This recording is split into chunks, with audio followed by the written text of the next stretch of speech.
یہ جو اب ہم مارچ کریں گے یہ انشاءاللہ پاکستان کی تاریخ کی سب سے بڑی پاکستان کی تاریخ کی پروٹیسٹ مارچ ہونے والی ہے.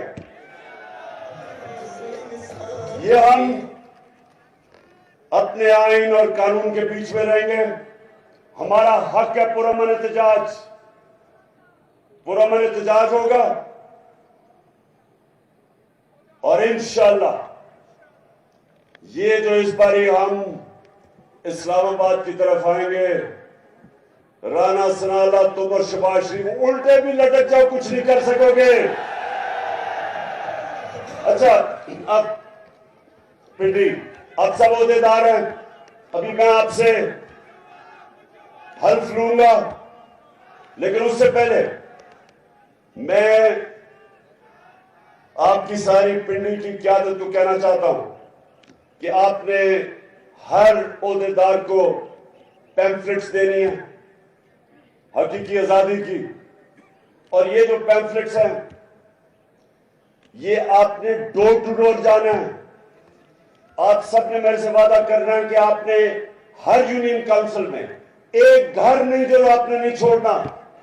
گھروں میں جا کے آپ نے پیمفلٹ باندھنی ہے اور آپ نے وہاں لوگوں کو بتانا ہے کہ یہ ہم اپنے ملک کے مستقبل کی پالیٹکس نہیں کر رہے ہیں، جہاد کر رہے ہیں، ملک کو آزاد کرنے کی جہاد کر رہے ہیں.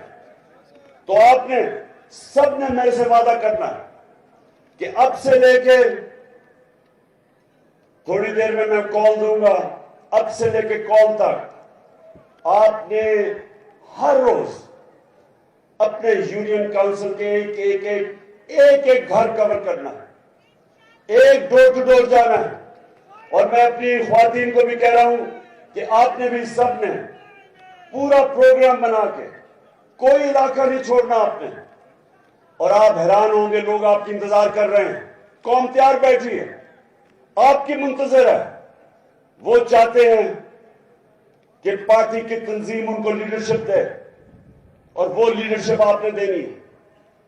اور میں اپنے سارے ایم پیز کو، ایم این ایز کو، آپ نے صرف اور صرف اب پنڈی میں رہنا ہے اور آپ نے لیڈ کرنا سب کو.